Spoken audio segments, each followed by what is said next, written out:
Kia ora, good morning, good afternoon from Greece to everyone. My name is Lina Papangeli. I am a PCA counselor and I'm very happy to be here with you and really honored to be part of this conference, presenting to you this topic which means a lot to me. Therefore, the needs of women with fertility issues who undergo IVF in Greece, healthcare context, contact and PCA values, and interpretative phenomenological analysis.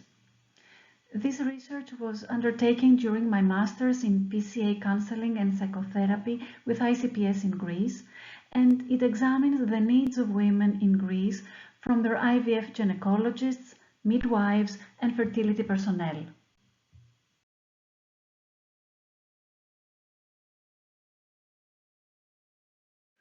In Greece, growing infertility in the last 10 years led to an increased recourse to assisted reproduction technology, with mostly used IVF as a means for couples to achieve their parenthood dream. Greece has one of the highest ratios between assisted reproduction clinics and its population. The establishment of such a developed assisted reproduction technology is said to be due, on the one hand, to the intense medicalization of reproduction and the wide application of technology in pregnancy and birth, and secondly, to the cultural value attributed to parenthood in Greece. A cultural note is that medicalization of infertility in Greece led to a shift of fertility care provision from women midwives to expert gynecologists who are mostly men and who undertake the leading role in Greek IVF clinics. Infertility has profound negative consequences for women.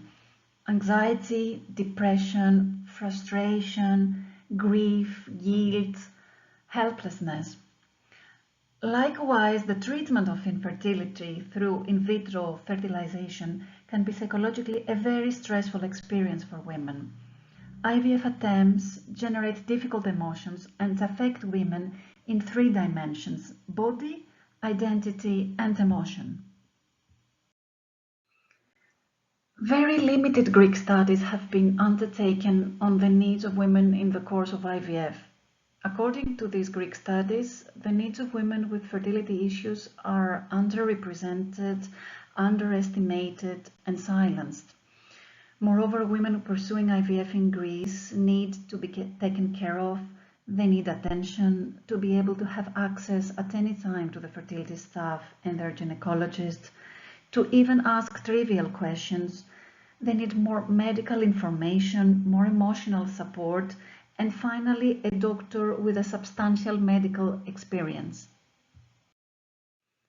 As opposed to Greek studies, in European countries a number of studies have been undertaken with regard to women's needs from their IVF gynecologists and fertility care personnel. In almost all of such studies, women expressed their needs for the provision of scientific fertility care and, on the other hand, for a patient-centered fertility treatment.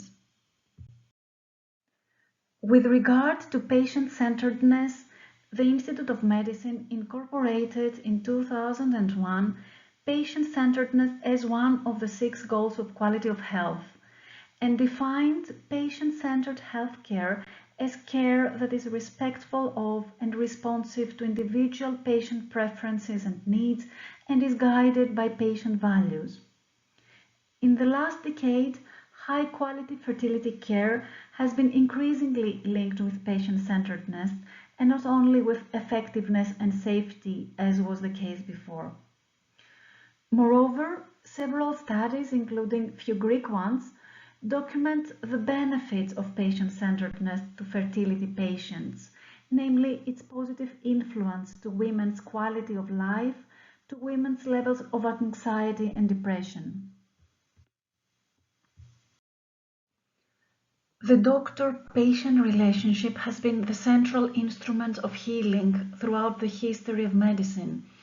It is considered a cornerstone for the promotion of the patient-centered healthcare. The scientific community in the Western world has undertaken encouraging steps towards the training of healthcare professionals in skills which will assist them in improving their relationship with their patients. The development of human values empathy being included, is among the most important aims in the training of healthcare professionals. Not much seems to have been undertaken up to now with regard to the training of healthcare personnel in Greece in soft skills, with the exception of the work undertaken by the Greek PCA psychotherapist Vasilios Kyoses. Vasilios Kyoses has undertaken extensive research work on the effects of empathy in the doctor-patient relationship. He has developed and implemented an innovative experiential empathy training program for medical undergraduates called Empathize with Me Doctor, according to which the application of PCA in the medical context is linked with very positive results. Therefore, in view of the limited Greek studies on women's psychological needs in the course of IVF, in an era where the development of assisted reproduction methods seems to have led to a disregard of the emotional needs of women undergoing IVF in Greece, in an era where patient-centeredness in fertility care is of utmost importance, and given that PCA is not only applicable in psychotherapeutic relationships, but also in other areas where people are in relationships, including patient care. In view of all these, the aims of the present research were, first of all, to explore what women who undergo fertility treatment in Greece need from their medical care in the context of their contact with IVF healthcare personnel, and secondly, to examine whether the findings of the study regarding women's needs can be mapped with PCA values. Methodology-wise, with regard to participants eligible to participate in the present research were women who have undergone IVF attempts in Greece. After giving thought into it, finally there was no restriction as to whether women have succeeded or not in giving birth to a child in order to participate in the research. The reason was that, according to literature, this criterion did not seem to necessarily affect women's testimonies. Therefore, 7 women participants were interviewed who have undergone IVF in Greece. Their IVF attempts were from 2013 to 2020 in private and public IVF clinics in Athens. Women were from 32 to 45 years old when undertaking the IVF attempts. With regard to the interviews, open-ended, semi-structured interview questions were used. Interviews took place from December 2019 to May 2020 and lasted up to 60 minutes. 3 women were interviewed in person, whereas 4 through Skype due to the COVID-19 restrictions in Greece. Confidentiality and data protection were duly safeguarded in the whole procedure. With regard to the analysis, interviews were analyzed using interpretative phenomenological analysis, a category of qualitative research developed by psychologist Jonathan Smith. IPA focuses on the individual's experience. Therefore, I selected IPA since I wish to explore in depth the lived IVF experience of women and the meaning they give to it and to their needs towards IVF professionals. As per IPA, I proceeded to an interpretation of the 7 women's experience, while at the same time very carefully bracketing my own feelings in view of my personal experience with IVF. 3 main themes emerge from the research as to the needs of women from their IVF gynecologist and fertility personnel. First of all, the quality of the relationship. Secondly, women's need for agency. And thirdly, women's need for a personalized IVF care. Now, within the quality of relationship main theme, then 3 sub-themes emerged: trust in a gynecologist, fertility personnel respecting women's feelings and needs, and gynecologist accessibility and provision of information. Trust in a gynecologist as an element of the quality of the relationship with women. Different phenomenological angles of trust arose from women's testimonies, such as trust established or not due to the gynecologist's consistency. Ioanna said, The doctor does not remember what he had told me, and the next time he says something different, namely in contradiction. At this point, it is that my anxiety increases and I lose my trust. Moreover, trust linked with the provision by the gynecologist of his full scientific knowledge. If I had a doctor for whom I felt absolute trust in him, I would not reject him. You feel that he has not given you what he could have as a scientist. He has not assisted you as much as he could have. On another note, trust was linked with medical due diligence. Penelope says, the gynecologist cannot be negligent to women that have no time. In this instance, trust begins to break. And finally, trust was associated with care provided by the gynecologist. I started to lose my trust in the doctor again, because I was expecting him to tell me that he considered that it would be better not to proceed to the embryo transfer, something that did not happen. From the above women's testimonies, it emerges that trust in the gynecologist, to whom women placed all their hopes, is a core element in the women-gynecologist relationship in the course of an IVF procedure. As highlighted by one participant, if there is no trust, this procedure cannot go well, namely you need to trust the doctor. While another noted, very few doctors you can trust, too few. The need for a quality relationship is not restricted only to the IVF gynecologist, but also expands to the rest of the fertility personnel.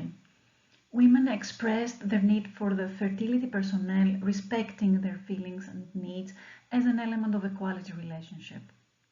In particular, women expressed their need to be heard. Penelope said, nowadays, all doctors are running very much. They won't hear you. You speak to them and they won't even hear you. Moreover, women express their need for acceptance. Christina noted, my need from the doctors is to be able to be myself and for them to be able to tune up with the way that I communicate and I exist. Finally, women shared their need for empathy. Irene appreciated the empathy expressed by her doctor. The results were positive and well, the doctor cried. This empathy, being together with you in all this. On the other hand, what women do not need is ageism attitude expressed by nurses. Anna quoted the words of a nurse to her. But what do you expect in this age? Well, the ova cannot have the same quality they used to have 10 years ago. The quality of the relationship has been also linked with the need of women for the gynecologist's accessibility and for the provision of information to them. Some of the women's own words were, I was searching for him and could not find him before the embryo transfer, when you want to ask the doctor some things. On another note, nobody bothered apart from 5 words to explain to me more deeply issues that I needed to know. Nobody had told us, we did not even know the basic, that all these embryos we have been collecting all this time were not of a good quality. The second theme that emerged was women's need for agency. All but one participant, women, expressed their need to be actively involved in the decision-making of the IVF process, to have a saying regarding the IVF procedure that affects them bodily, emotionally and mentally. Becky pointed out, I think that it is the liability of the doctor and of the center that I did not have the option to decide myself. The doctor decided the day of the embryo transfer to proceed to the transfer of only one embryo, and when he told me this, I asked him, why, since we had agreed that there exists also another embryo to be transferred. In this framework, the doctor's authority and its respective limits arose. Indicatively, Anna said, doctors have this issue of being the experts. I know you do not know, however, for your body and for how you are. The third and last theme that emerged was women's need for a personalized IVF care, which yielded 3 sub-themes. First of all, acknowledging women's individual needs, applying a phenomenological approach in fertility care. I would like to have a doctor who treats me as a unique case. And all these protocols are for all. They do not treat each case separately, and there is no time for them to do this. At this point, there is dissatisfaction and many times irritation. Second sub-theme was medical due care versus commercialization of IVF. Penelope highlighted, because it is a bit commercialized, money comes in between, and they thus do not give attention to each and every case. Third sub-theme was humanity and warmth in the IVF environment. Christina pointed out, now with the doctor I am and with the hospital I go, everything is warm. They all transmit warmness. And she continued, he was much more human, accessible and friendly, not particularly money conscious, something that played a very important role in my psychology. In this research, participant women's needs converge to the following two main categories of needs. First of all, patient-centered IVF care, and secondly, scientific excellence of the gynecologist. The results of the current study show that women's emerging needs regarding patient-centered IVF care can be mapped with PCA values. In particular, participant women expressed the need to have a relationship with IVF doctors and personnel full of trust, care, warmth, empathic understanding, acceptance and respect of their individual needs and of their value as individuals. Such women's need is mapped with the importance granted by PCA to the quality of the relationship between patient and health professional and with Rogers' core conditions of empathy and acceptance. Moreover, participant women's need for being acknowledged and treated as unique, their need for the application of a tailor-made treatment as opposed to the application of standardized IVF protocols, their need for a personalized treatment as opposed to the commercialization of some IVF clinics, reflect a need for a personalized and phenomenological approach in IVF procedure, which is mapped with the acknowledgement of the uniqueness of the individual and with the value of phenomenology on which PCA is based. Women's need to be heard, to be trusted, and to be actively involved in the decision-making of the IVF procedure seems to suggest that women are asking for an equality and balance in their relationship with their doctors. They're asking to be acknowledged by them as trusted and equal partners and to have a saying in the IVF process that affects their body and their soul. Such women's need is mapped with the value of equality in the doctor-patient relationship as per PCA, according to which the doctor does not act as the expert but as a facilitator who trusts women's potential and actualizing tendency. Finally, women's need for a fertility treatment that respects also their emotional needs and not only their body is mapped with a holistic approach of PCA, according to which each individual is constituted by bodily, emotional, and spiritual components. As per the results of the current study, progress of reproduction medicine seems indeed to have led to a disregard of the emotional needs of women undergoing IVF in Greece, at least in some or most IVF centers. Therefore, there seems to be a lot of room for improvement with regard to the current level of patient-centeredness in IVF clinics in Greece. A gap and a power imbalance seems to exist in Greece between the culture of women undergoing IVF and the culture of a big number of fertility doctors and health professionals. Given that in Greece, as mentioned also in the beginning of this presentation, cultural-wise, male IVF gynecologists undertake a leading role in the IVF procedure, we have on the one hand male doctors' expertise and knowledge, male gynecologists' dynamic culture, money in between and commercialization of IVF, and on the other hand, women's dependency on the such doctors to achieve their motherhood dream, women's softer culture longing for patient-centered qualities and care.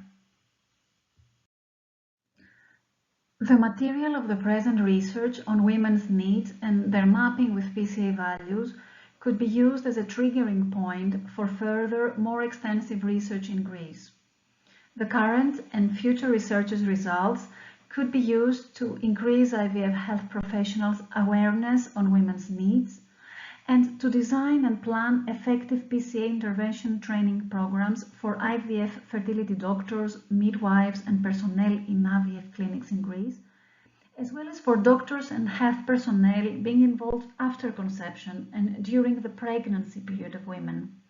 Since, as stated by prenatal and perinatal psychologists, respect-based caring services from all involved could improve and promote the health and well-being of future generations to be born. Therefore, the awareness on women's needs and the training of IVF healthcare professionals on PCA values could lead to high-quality fertility care, increased women's satisfaction, less IVF dropout rates, and, most importantly, to the promotion of the well-being of future generations. Thank you so much for listening.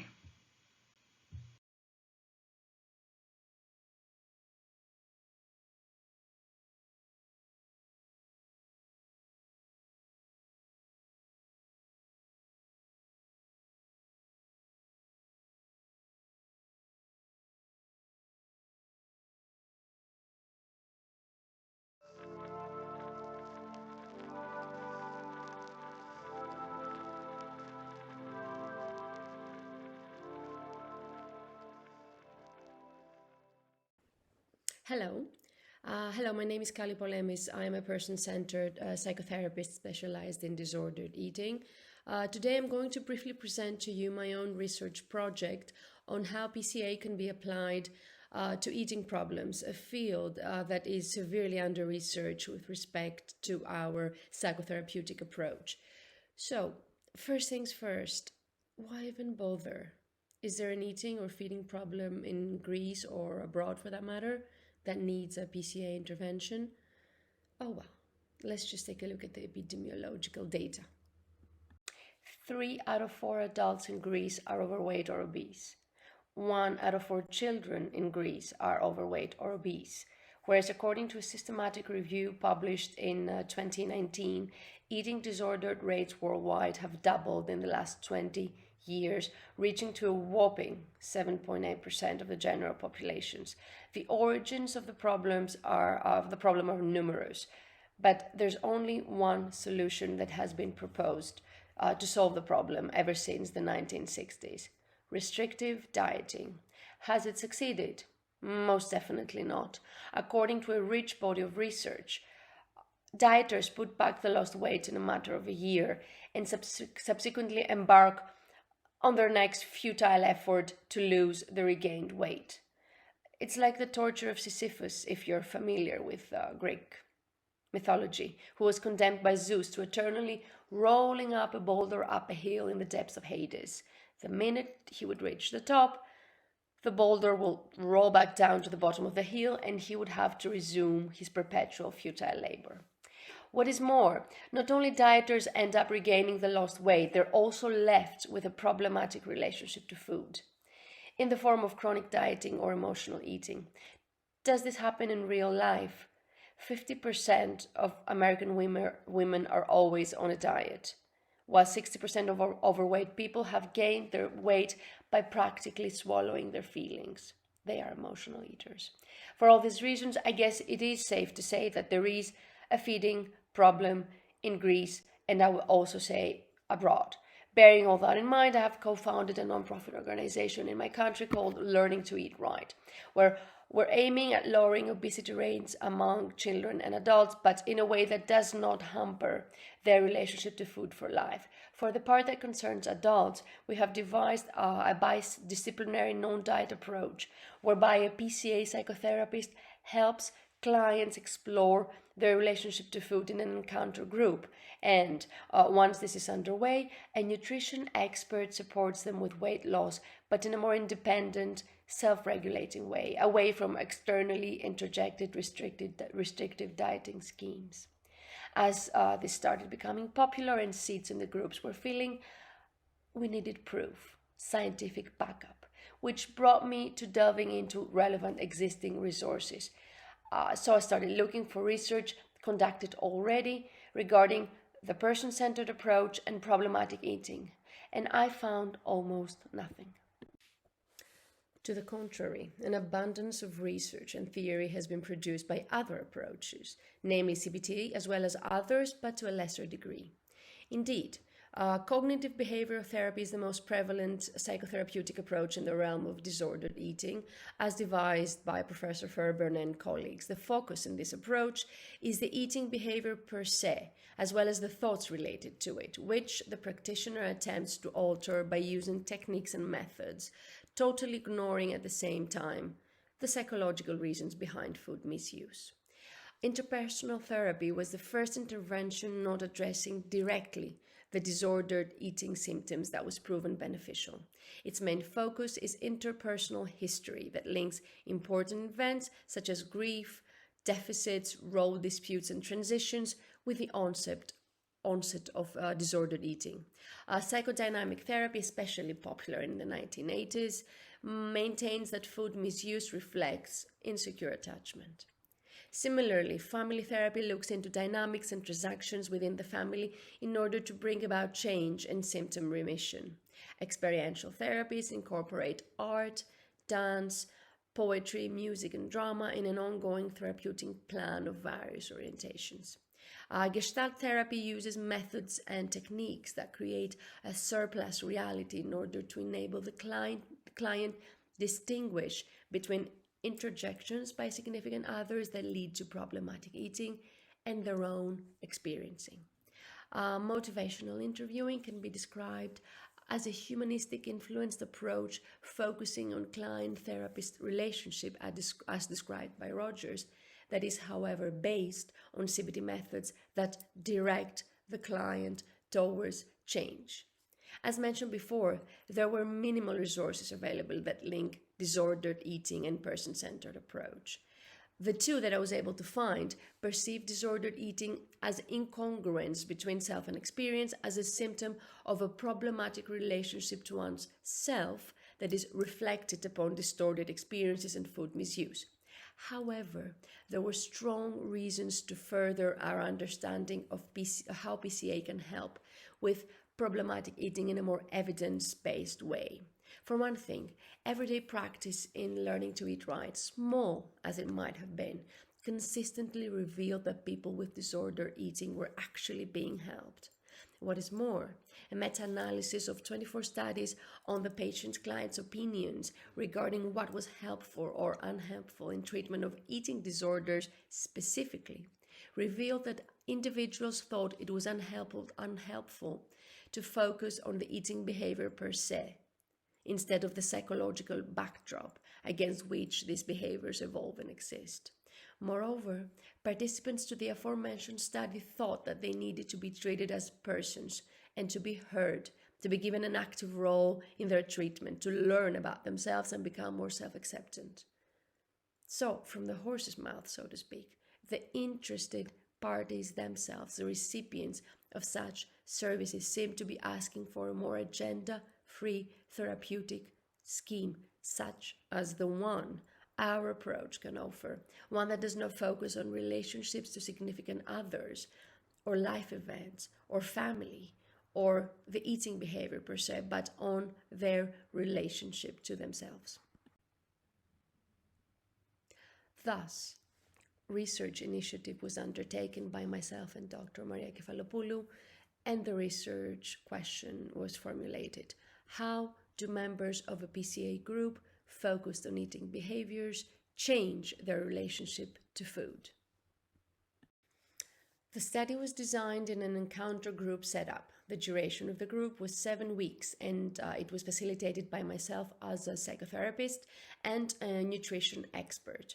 Our group sessions were based on PCA principles, namely the 6 necessary and sufficient Rogerian therapeutic conditions for constructive personality change. 6 participants recruited through Learning to Eat Right 4 women and 2 men partook in the study. The interesting about their demographics being that they had various levels of discomfort with food, ranging from chronic dieting and emotional eating up to 2 cases of anorexia nervosa history.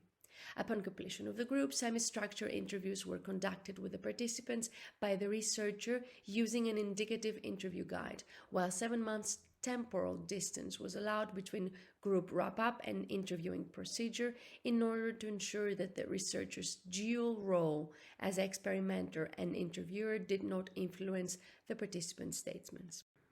Upon completion of the encounter group, analysis of the findings took place, which revealed 4 superordinate themes. The participants' experiences initially evolved around the way they perceived their relationship to food until the point of therapeutic change and the relevant factors that affected it. Secondly, they focused on presenting their group experiences, both positive and negative, as well as the role of the facilitators in the group.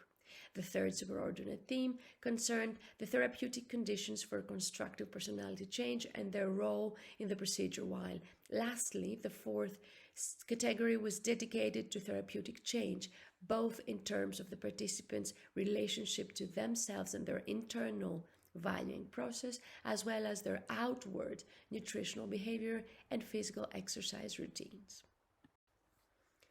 More specifically, with respect to the first superordinate theme, participants to this study thought that food has positive as well as negative meanings for people, ranging from lust all the way to disgust.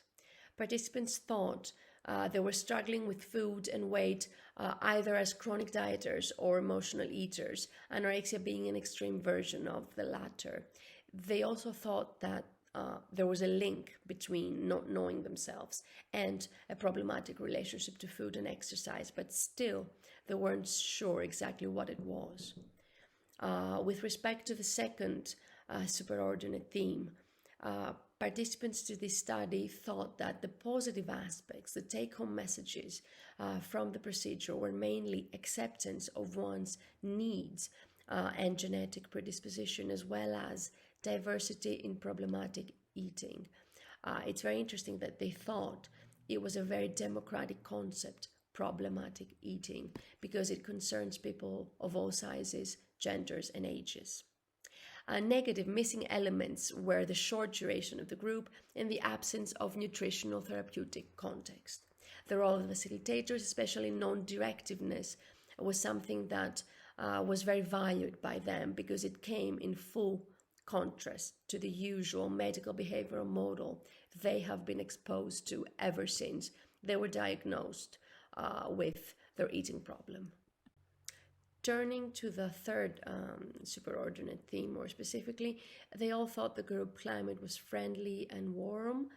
They talked about the role of empathy that helped them delve into their true feelings. It is very impressive that unconditional positive regard was the most prevalent of conditions. It was mentioned by all 6 of the participants, while the contribution of congruence, especially with respect to the facilitators' self-compassion and careful self-revelations about their relationship to food, was mentioned, but not as frequently as unconditional positive regard. Finally, with respect to the fourth superordinate theme, therapeutic change, participants thought that acceptance secured their ability to discern between interjected conditions of worth and true organismic values. In this way, experiences started being accurately symbolized in the form of self-regulation with food for chronic dieters away from dieting schemes and scales, and true psychological needs for emotional eaters. What is more, physical exercise goals were informed now by organismic needs of well-being rather than weight-oriented interjections by the tyrannical self. So it seems like upon presenting the findings of the study, 4 main points need to be stressed in a form of a conclusion.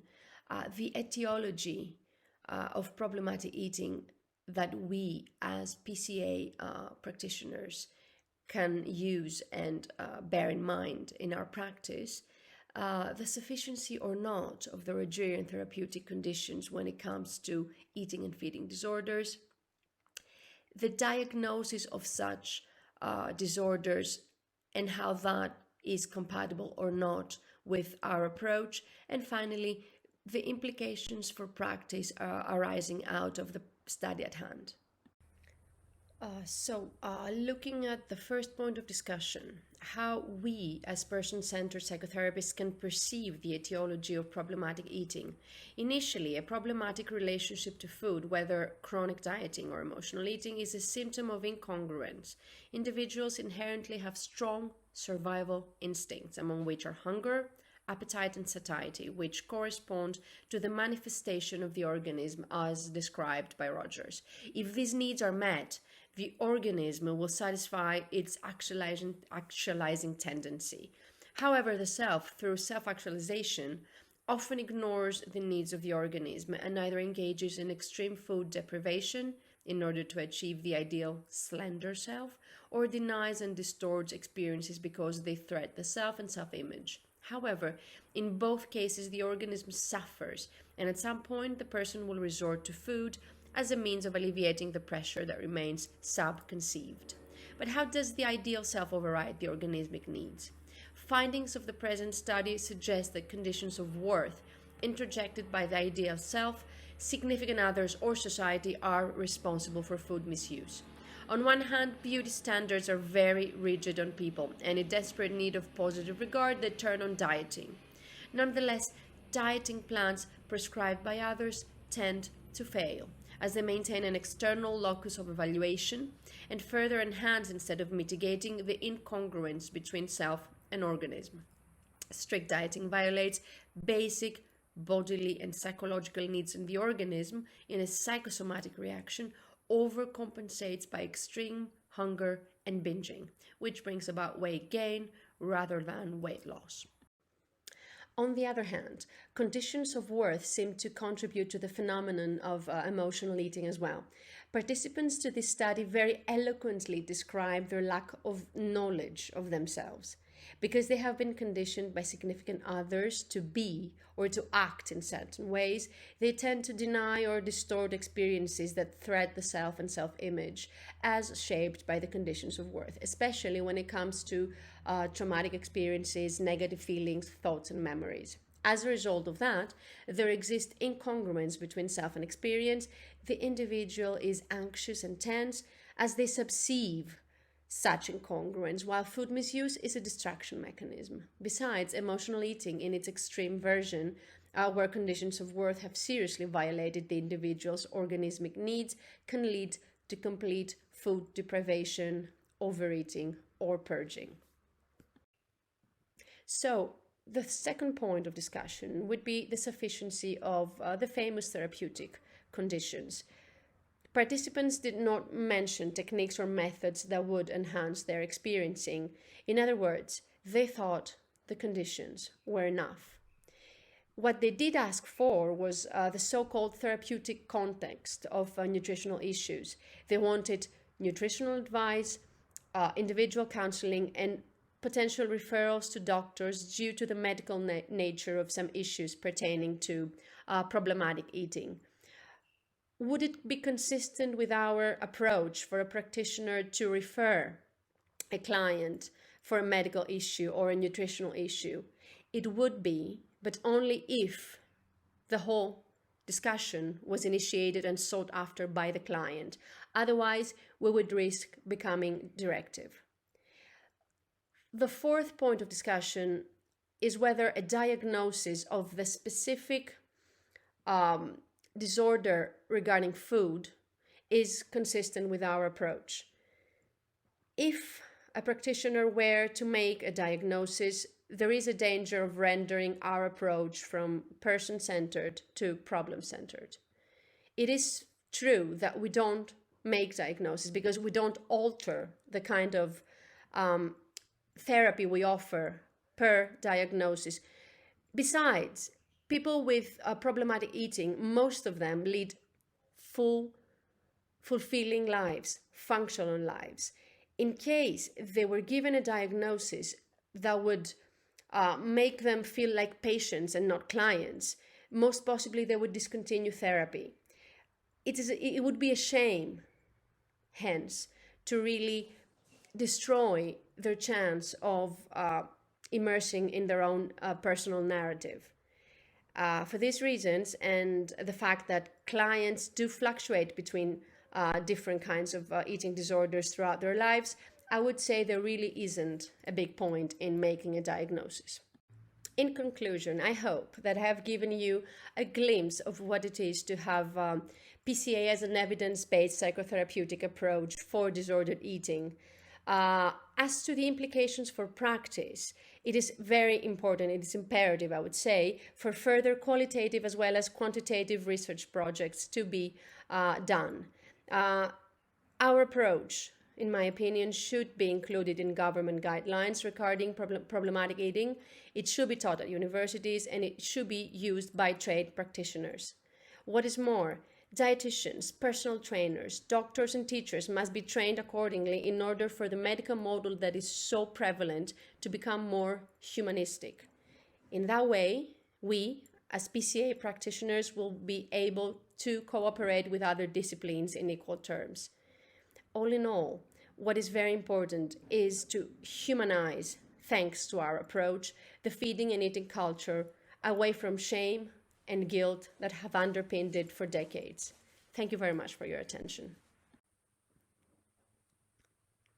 Please feel free to ask any questions you might have. Thank you again.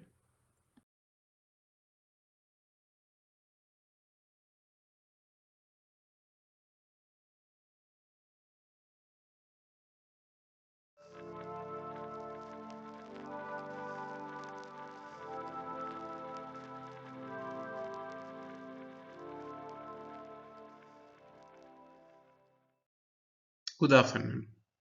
First of all, I would like to welcome all the colleagues watching my presentation, and I want to state that I'm happy to be here and to present to you my work with mental health recipients in Greece. I'm Aleandros Vallides, and I'm a person-centered psychotherapist, psychologist, and grief counselor. More specifically, I work in the Counseling Center for Bereavement in Merina in Greece, and I teach in the ICPS College for Humanistic Sciences. Today I will present to you my research in WAPCEPC, a mental health center in Greece. My experience with mental health service users led me to question the traditional clinical treatment, where the psychologist is the tutor who provides therapy to the individual. My experience in facilitating groups in the daily program of the center showed me that the recipients can connect the core conditions of person-centered therapy, such as empathy, unconditional positive regard, and congruence, with their everyday life experiences. I also encountered the vast potential of the beneficiaries for self-exploration, when the participants and their stories were encountered with respect, warmth, and acceptance. So I had the need to explore further how the recipients will respond after the encounter group sessions and which parts of their experience will decide to discuss and focus on the lack of specific clinical instructions. This research took place in 2015 and was supervised by Dr. Maria Kefalopoulou. This project was part of my postgraduate studies in ICPS.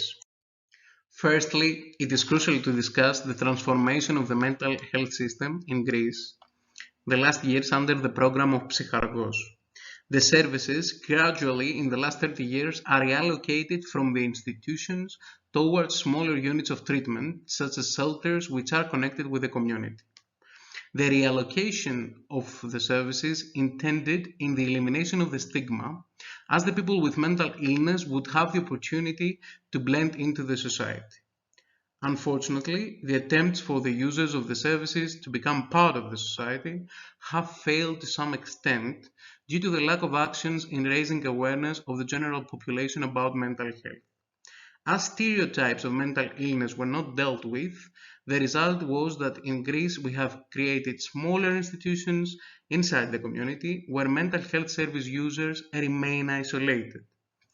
The economical crisis worsened the life of the mental health users as more people needed support from a national health system which at the same time was understaffed. In the last 2 years, during the COVID pandemic, the mental health service users are addressed as one of the most vulnerable groups, as they had to be confined indoors.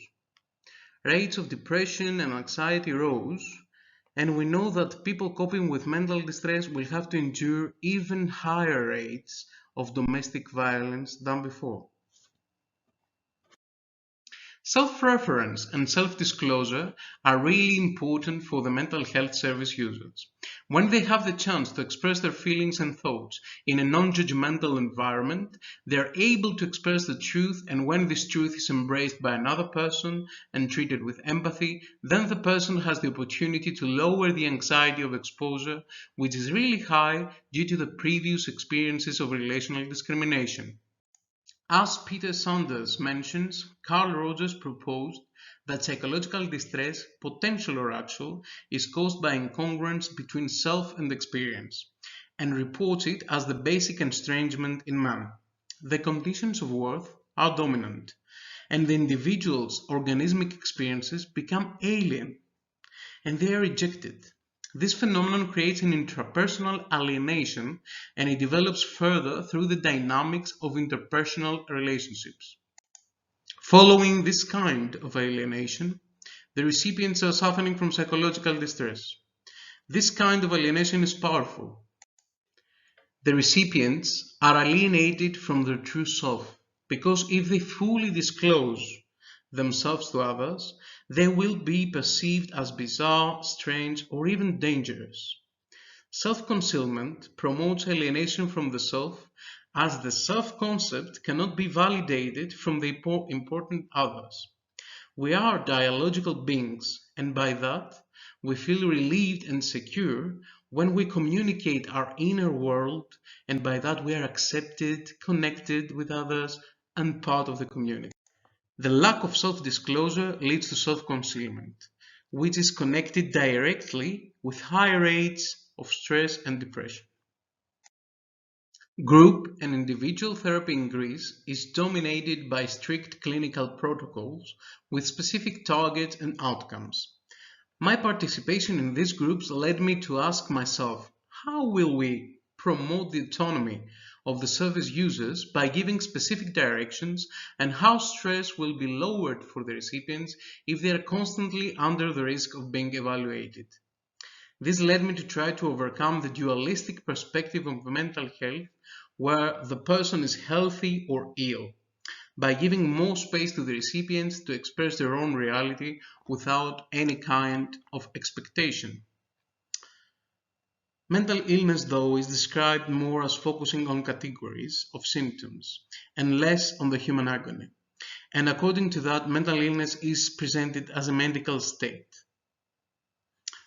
not a procedure.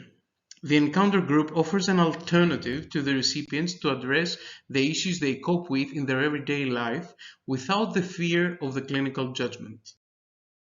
The participants of the study were 5, and they were receiving services in the center. 4 of them were men, and 1 of them was a woman, varying from 26 years old to 56. They were all active members for more than 3 months in the program of the Mental Health Center of NGO WAPCEPC in Marousi, and they were enrolled in the lists of the social welfare, and they were taking a monthly payroll to cover the basic needs. This means that they were by 80% and above dysfunctional for the Greek welfare system. Were not staying in rehabilitation shelters, but in their own houses with their families or caregivers, and they were under psychiatric supervision and medication. The 4 encounter group sessions took place in 2 weeks in December of 2015 in rooms provided by the Mental Health Center and lasted 60 minutes each. The main themes resulting from the encounters were used as questions of the interview, which took place following the encounter group within 2 weeks from the last group session. The nature of the questions of the semi-structured interview created from the themes discussed in the group session with the participants. And for the analysis of the interviews, we used the Interpretative Phenomenological Analysis, IPA. The participants revealed to me part of their world, and they found the space to reflect on their own view of their mental state. Often they viewed themselves as disabled, and that was highlighted by the reactions of other people to their different way of being. Being slow or not competitive is not tolerated by other people, and any deviation from the norm should be categorized as illness. These experiences led the participants to feel unworthy, self-hate, and eventually distanced from other people. As participant B states, in the school, I used to ask again and again something that I didn't understand the teacher, and all the children would make fun of me by asking, have you finally understood? Then at some point, participant B stopped asking and got distance. The distance that the participants are creating is translated as a condition which leads the important others to categorize them as impaired. After the diagnosis, the participants said that very often they lose their right in autonomy as other people explain all the actions from the point of view connected with the mental illness. Directly they lose the right to their own emotions and thoughts as everything is interpreted through the mental state. This constant connection of their behavior to mental illness leads the participants to integrate the belief that the center of their existence is the illness, which leads them to believe about themselves that they are damaged, and as damaged, they are an obstacle for psychological contact. Violence can be divided into psychological and physical. Previously, we have discussed about the violent nature of discrimination, or the quiet violence, which is connected with the diagnosis and the power of the label of mental illness. The participants focused also on a more accurate threat, such as the confinement, when they had different opinion from others, as participant A says.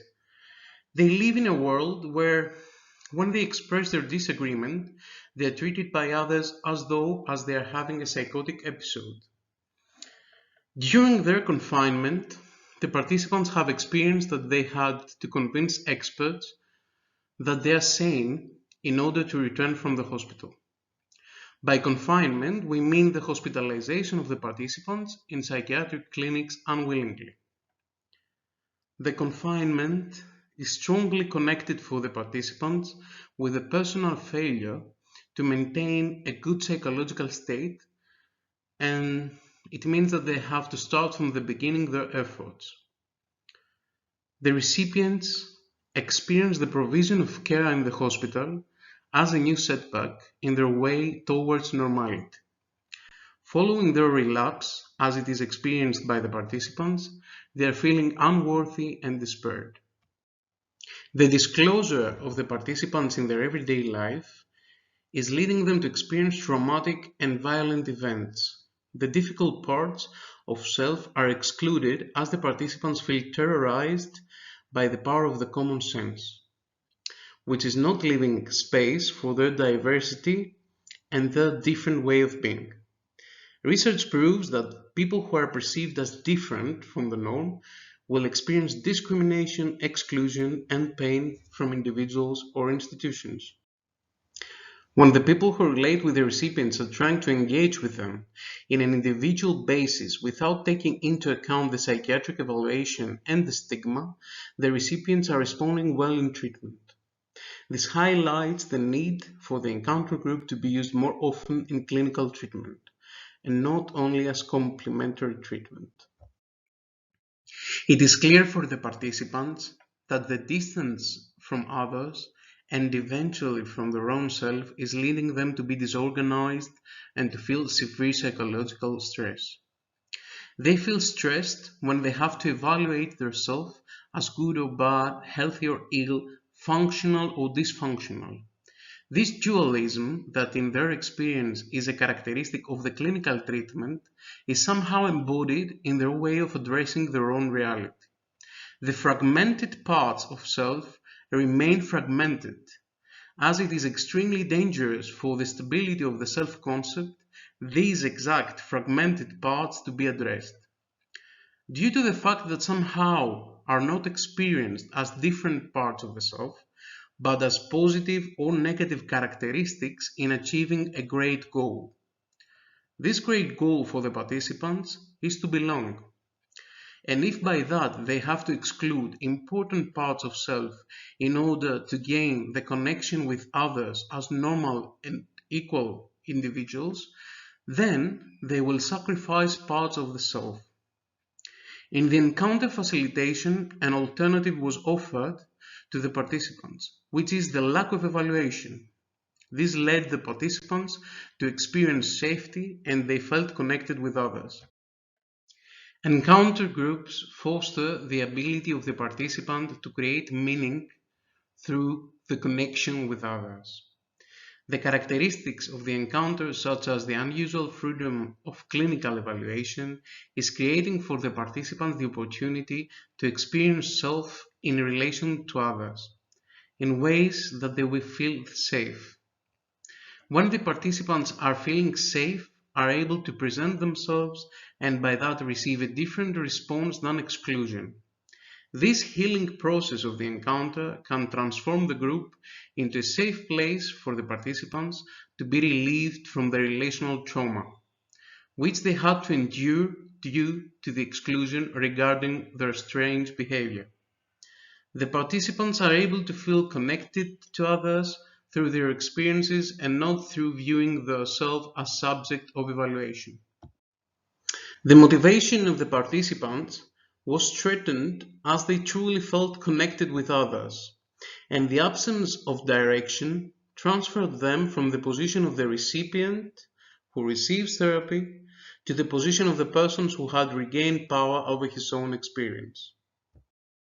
The extreme violence and exclusion faced when the participants reveal their true self shows that the members of the group are relationally traumatized deeply emotionally and cognitively due to the lack of acceptance of their unique behavior. As often, people feel threatened by even their presence due to the social stigma. This research aims in bringing up the issue of power and facilitating the personal growth of the mental health recipients in Greece. The parts of the self of an individual are ill only the delusional eye of the expert who is obsessed with normality and order. Of course, the current research is under limitations, as the groups were only 4 and the members of the groups were few. In the future, it will be crucial to try to illustrate the way that the recipients of mental health services are responding to encounter facilitation for a longer period of time and how the openness of the group affects them in their relationships with others. For the PCA counselors, it's not only a preposition to actively and politically address the issue of power and counseling and in institutional therapy, but a need for restoration for the people who paid the price of classification. I would like to thank you for your attention, and I would be more than happy to discuss with you and answer to your questions.